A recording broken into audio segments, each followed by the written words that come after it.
Est-ce qu'il est toujours là? Oui, oui, je suis là. Voilà, très bien. Donc, Bon. c'est à la bonne porte. C'est quoi la bonne porte? Alors, c'est à la bonne porte. À la bonne porte, c'est le premier réseau immobilier à mission engagé féminin. Donc, ça veut dire D'accord. beaucoup de choses. Disons que comme nous avons, moi, je suis quelqu'un qui vient d'un tout autre métier que l'immobilier. Je viens de l'industrie pharma et dans le cadre de ma reconversion professionnelle à Cage, je me suis intéressé à l'employabilité des seniors, Mm, où c'est problématique, et je me suis après intéressé à l'employé des femmes seniors, où c'est encore plus problématique. mm. Et j'avais un petit copain qui, lui, avait l'idée de créer un réseau immobilier et on a fusionné nos deux projets. Et en fait, la raison d'être de notre société est de s'opposer à toute discrimination en veillant notamment à l'employabilité des femmes de plus de 45 ans. Et en fait, c'est cette raison d'être qui nous a fait choisir le titre de société à mission. Et en fait, l'immobilier n'est qu'un moyen de porter cette raison d'être. D'accord. Là pour Alors, l'explication. vos questions, parce qu'il y en a plusieurs, laquelle vous retenez pour nos participants? Les OTI, c'était quelque chose qui vous interroge ou est-ce que les participants ont apporté les réponses que vous souhaitiez? Non, non, j'ai eu beaucoup de réponses à mes questions et je remercie les différents intervenants. Par contre, c'est sur le nom des OTI. Est-ce que vous avez des noms à nous proposer? On a vu, nous, avec notamment Alors, où est-ce Capgemini. qu'on trouve les noms des OTI? Voilà, Voilà. on va le poser comme ça, parce que chacun doit pouvoir accéder à cette information. Qui Sur le nous site répond? justement de la communauté des entreprises à mission, il y a effectivement toutes les informations aujourd'hui sur les OTI. Oui, D'accord. j'ai vu ça, mais en fait, quand je les ai appelés, et il y avait Deloitte aussi, on a l'impression que c'est, excusez-moi, mais que c'est encore un peu assez évasif aussi de leur Tout à côté. fait. En fait, c'est pour ça aussi que les entreprises à mission sont un petit peu lentes à se développer. C'est que Ouais. il y avait justement tout un problème, une problématique d'arrêté ministériel qui a été très longue à aboutir, qui n'a abouti que là récemment, en fait, au mois de juin. Donc, c'est encore assez balbutiant, effectivement. Bon. Wilfried Menet, vous pensez que ça va s'améliorer, vous, cet aspect, cette publicité qui devrait être connue, puisqu'il nous en faut des OTI pour arriver à effectivement, comme vous l'avez dit, à ce que ces missions soient contrôlées et contrôlées sous le regard de l'État et de la puissance publique. Oui, je suis pas trop inquiet. C'est vrai que ça fait que 2 ans. Hein. C'est quand même très, très récent tout ça. On Il faut est que impatient. voilà, il faut que les professions s'organisent. C'est vrai que ça prend un peu de temps, mais c'est vrai que il faut une loi, il faut un décret, le décret, il faut un arrêté. Quand l'arrêté intervient en juin 2021, c'est-à-dire presque 2 ans après la loi, on ne peut pas faire des miracles non plus. Il faut quand même que tout le monde s'approprie ça. Et puis, c'est difficile de se déclarer OTI tant que le dispositif légal, juridique n'est pas complet, quoi. Donc, je ne sais pas si Mathieu, lui, va vers cette démarche. Il peut peut-être nous en parler, mais j'ai pu comprendre qu'il allait vers cette certification. Il voulait devenir organisme tiers indépendant. Donc voilà, c'est une fonction qui sera plutôt celle du chiffre ou des consultants. Les avocats n'ont pas vocation à devenir OTI parce que c'est pas vraiment dans leur domaine de compétences. Mais je pense que les professions du chiffre vont s'emparer. Ça peut être un avenir des professions du chiffre aussi, hein, l'OTI. Sachant que, Mathieu, quelque juste une chose? petite On va laisser la parole à Mathieu là, puisque lui apparemment fait de la démarche pour devenir OTI, me semble-t-il. Mathieu, il n'a pas mis le son. Micro. Hop, effectivement, Wilfried le précisait, le décret est arrivé au mois de juin. Hier encore, on était en réunion interne pour pouvoir aller jusqu'à cette certification et être considéré comme un OTI. Et comme je le précisais tout à l'heure, euh, on a déjà entamé les démarches pour tous les agréments de type COFRAC. Et donc, en fait, on attendait la fin du décret pour être sûr que la proposition de valeur qu'on allait faire en interne et la proposition de démarche rentraient complètement dans les clous. Donc, on est complètement dans cette démarche-là pour pouvoir être très rapidement efficient et proposer un vrai accompagnement à la fois en conseil et un accompagnement en tant qu'auditeur. Et donc, pouvoir travailler avec les comités pour pouvoir dire après derrière au comité, voilà notre rapport, servez-vous-en pour remonter au comité de direction ou au comité exécutif. Il n'y aura pas d'interdiction d'être à la fois conseil et auditeur? Alors, par défaut, hein, aujourd'hui, on va nous s'interdire de pouvoir d'être à la fois commissaire aux comptes et OTI pour une même entité. Donc, ce qui ne veut pas dire qu'on ne pourrait ne pas être simplement un OTI pour un client pour lequel on ne serait pas commissaire aux comptes. Mais ça, après, c'est encore une fois, c'est dans les notions propres de raison d'être. Est-ce qu'on a envie de certifier à la fois des éléments financiers et des éléments extra-financiers? Ça, c'est l'approche que l'on va se fixer nous-mêmes et la limite que l'on se fixera entre chacun des clients. On a déjà, nous, un comité d'éthique interne pour le choix des clients et on s'interroge sur, de temps en temps, est-ce qu'on prend tel ou tel client en fonction de la communication qu'il en est faite ou du business dans lequel il est. Donc, on fera une extension de ce comité-là pour les OTI, pour les rapports que l'on pourrait certifier. D'accord.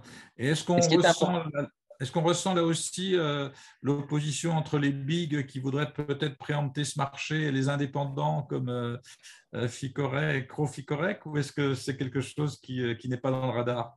Non, merci Christian de me poser cette question. Mais c'est évident. Non, mais j'ai des amis dans les bigs aussi. Donc, non, mais bien sûr. Nous aussi, on a des amis dans les bigs. Tout le monde en a. Hein, je veux dire, c'est un nouveau business. Qui dit nouveau business dit nouveaux acteurs. C'est une extension logique et la suite logique des métiers du chiffre, du conseil. Donc, il y aura les Big Four. Ils y sont déjà. Hein, je veux dire, clairement, ils ont déjà attaqué le marché. Hein.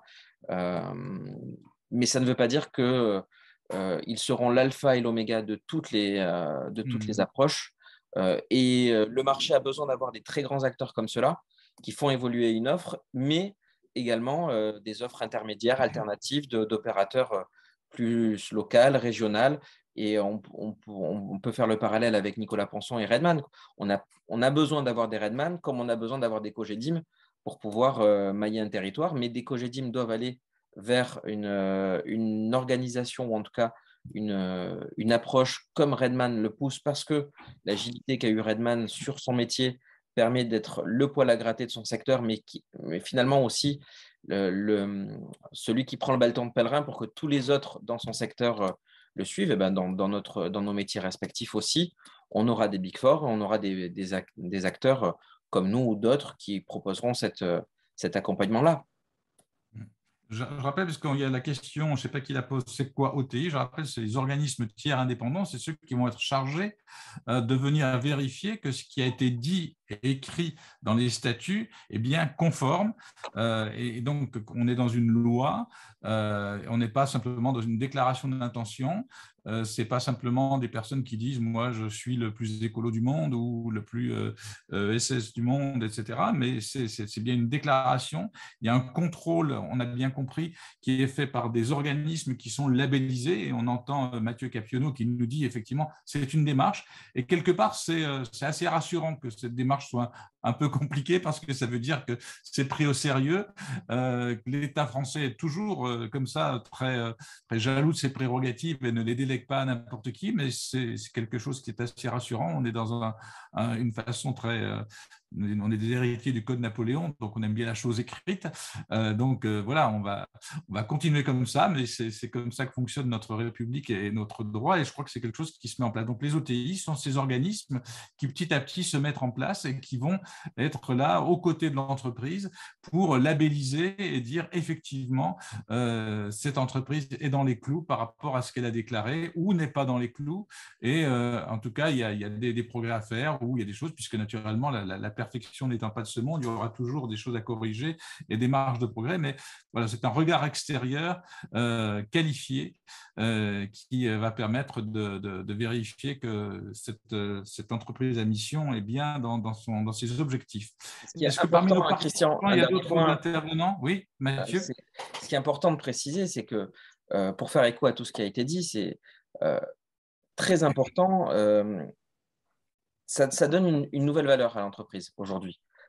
Tout le capital aujourd'hui que l'on y met, Nicolas l'a précisé tout à l'heure, en fait, aujourd'hui, ils sont capables d'aller sur des dossiers Station F, The Camp, etc., avec cet élément de survaleur. Est-ce qu'il est quantifiable? C'est l'enjeu de demain, qui est de dire est-ce que demain, on ne valoriserait pas une entreprise, quelle qu'elle soit, avec d'autres éléments que les éléments financiers et ou avec les éléments financiers et une autre méthodologie pour se dire, finalement, est-ce que la valeur de Redman, elle n'est pas aujourd'hui plus dans sa raison d'être, le travail qui a été fait, l'absence de turnover, la marque, les associés collaborateurs. Et finalement, tout cela aujourd'hui donne une survaleur que l'on a encore un peu de mal à appréhender, mais qui nous permettra demain de nous dire on a un capital qui est un capital actif, qui est une valeur financière, mais aussi un capital humain, un capital relationnel, hein, puisque pour beaucoup, et Irilia l'a précisé tout à l'heure, dans ses statuts, on a inclus dans les statuts d'Irilia le fait de pouvoir travailler avec ses fournisseurs et d'imposer à ce que ces fournisseurs soient eux-mêmes dans une démarche de progression. Donc, on a aussi un capital relationnel, on va avoir un capital structurel, et dans la structure, encore une fois, on va pouvoir travailler sur ses salariés, sur ses clients et aller au-delà du seul élément financier. Et tout ça va donner ce qu'on appelle un capital immatériel qui sera la survaleur de demain. Donc, on a encore du travail à faire, on a encore du chemin. Il y a un peu de théorie qui est arrivée sur les comptabilités approchées pour pouvoir se dire essayons de matérialiser de l'immatériel. Ça sera le plus compliqué si on essaye demain de se dire donne-moi une valeur d'une entreprise à mission. Déjà, quand il faut donner une valeur d'une entreprise, c'est compliqué. Peut-être un élément que je peux vous donner par rapport à ce que dit Mathieu et pour rebondir sur ce que disait Catherine tout à l'heure, c'est qu'effectivement, la valeur de l'entreprise à mission aujourd'hui ou de l'entreprise Bicorp, c'est un peu difficile de la chiffrer comme ça. En revanche, il y a des initiatives qui sont assez intéressantes et notamment, je voudrais parler d'une boîte qui s'appelle Zey World. Je ne sais pas si vous les connaissez, c'est une boîte marseillaise, Zey, Z-E-I. Et en fait, c'est une entreprise c'est une start-up qui permet de mesurer l'impact. Alors, ce qui est intéressant, c'est qu'ils reprennent en fait les différents types de mesures. Alors, l'impact score de Impact France, il y a la mesure d'impact qui a été mise en place par le gouvernement, il y a le Bicorp. Bref, en fait, en prenant les éléments les plus fins qui soient de la granulométrie des informations qu'on peut donner, après, ils les retraitent de toutes les manières pour savoir quel est l'impact en Bicorp, quel est l'impact par rapport à Impact France, par rapport à toutes les initiatives, de manière à ce que ça devienne un peu un argus de l'entreprise dans la capacité à s'engager sur la dimension sociale et environnementale. Et ça, je pense que ça va être un des outils dont vont pouvoir se saisir ceux qui vont mesurer la performance des entreprises en se disant, voilà, c'est quoi ta mesure, pas la mesure ZEI, mais ta mesure en Bicorp. Ces référentiels-là sont en train de se mettre en place. Et je pense que comme on a une notation financière, notation Banque de France, qui est assez financièrement orientée, on va vers des notations qui seront des notations d'entreprise sur leur impact social et environnemental. Et c'est des impacts, on voit bien que ces mesures sont en train de se mettre en place. C'est en train de bouger un petit peu pour savoir qui va prendre le lead, mais on y va de manière inéluctable là aussi. Et donc, ce sera beaucoup plus facile de le mesurer financièrement. Et de donner une note, d'une certaine manière, c'est ce dont on va avoir besoin. Et c'est quelque chose en fait que l'on voit déjà aujourd'hui. Quand dans les appels d'offres, on voit de plus en plus des questions qui apparaissent. Alors, ça devient un critère 2 ou 3 ou 4. Le premier, ça restera probablement le critère financier. Mais derrière, quel est votre engagement ? Et ça permet aux entreprises engagées de remonter un petit peu dans la chaîne pour aller se battre avec ceux qui sont peut-être plus forts financièrement, mais moins dans l'impact. Et pour répondre à la question, au point dont parlait Catherine tout à l'heure, sur la capacité d'engager et d'aller évangéliser, pour nous, c'est hyper important parce que c'est très, très bien d'être en avance. Et souvent, on me dit, mais pourquoi est-ce que tu parles de ça ? Garde ton avance. Ah non, mais non, ça n'a aucun intérêt. Parce qu'on ne fait pas ça pour être les premiers. On fait ça pour justement faire en sorte que la planète soit un petit peu moins sur une mauvaise trajectoire. Donc ça, c'est le premier engagement. Et puis le deuxième, on sera beaucoup plus fort si on y est tous. Et on sera, je vais me dire, à jamais les premiers, certes, mais on aura réussi quand le dernier dans notre secteur s'y sera mis. Vraiment, c'est ça qui est important. Et donc, on a cette démarche d'évangélisation et notamment par mon associé, lui, est B-Leader, donc il est monté comme partenaire de Bicorp. Moi, je suis ambassadeur du mouvement Impact France dans toute la région sud. Donc, on va mener des actions avec la Chambre de commerce volontiers, parce j'en ai parlé à Jean-Luc, il est OK, on va faire ça. On va mener des actions avec l'UPE 13. Je suis membre du conseil exécutif de l'UPE 13. Ce n'est pas incompatible avec le fait d'être sur Impact France, mais dans les deux cas, c'est une façon d'aller expliquer aux PME du territoire et aux ETI et aux grands groupes qu'il faut y aller. Ce n'est pas compliqué, on peut y aller, il suffit de décider. Merci. Bien, on se fera toujours l'écho de cette initiative, puisque c'est dans nos valeurs et dans nos convictions que c'est effectivement comme cela qu'on avance. On voit déjà cet aspect immatériel qui arrive. Vous avez cité les appels d'offres. Quand il y a une session d'entreprise, on voit très bien aussi qu'il y a des éléments de prise en compte de valeurs qui ne sont pas que les valeurs bilancielles. Et puis, quand il y a les entrées en bourse, on voit aussi, je pense que c'est une dernière qui s'est faite à Marseille, où il y avait la moitié de l'argumentaire était un argumentaire qui était sur la responsabilité sociale de l'entreprise, son rôle dans l'environnement, etc. Donc là, il y a une évolution qui se fait en dehors du cadre de l'entreprise à mission, mais qui se voit déjà dans certains actes très concrets, la cession, l'entrée en bourse, les consultations. On voit très bien que les élus, quand ils sont dans une commission, ne regardent plus simplement que le prix, mais qui vont être sensibles peut-être à d'autres choses. Et je crois qu'il y a quelque chose qui est en train de bouger. Voilà, on veut vous remercier infiniment de votre participation. Sachez que nous serons toujours à l'écoute de tout ce qui se passe dans ce domaine-là, des évolutions, qu'elles soient juridiques, des exemples. On est preneur de vécu sur ces choses-là. Merci de nous avoir fait rentrer en toute franchise dans ce que vous vivez et comment ça se passe. C'était très important pour nous et je crois qu'après ce temps que nous avons passé ensemble, on comprend mieux comment, dans une entreprise, on s'approprie ce qui ne semblait qu'un concept abstrait, mais qui est un vrai vécu, avec des fois des ruptures, on l'a entendu, avec en tout cas de la détermination, de la volonté, des choix, des orientations. Donc, merci à Alexandre Contensin, comme président de Mars at Work. Merci à Maître Wilfried Menet, avocat, et toutes mes excuses pour la mauvaise attribution des barreaux. Merci à Mathieu Capionneau, notre partenaire fidèle dans l'organisation de ce débat, avec patron de Crofry Correc. Merci à Nathalie Calise, qui nous a fait rentrer chez Erilia. Merci à Margot Dose. Nous irons voir votre boutique et on va essayer de trouver des alternatives à tout ce qui pourrit notre quotidien. Merci à Nicolas Ponson. Tenez-nous au courant de tout ce que vous faites avec le mouvement Impact France Sud. Et merci à Catherine Gineste qui nous apporte toujours son savoir, sa compétence et son sourire. Merci à tous. À bientôt.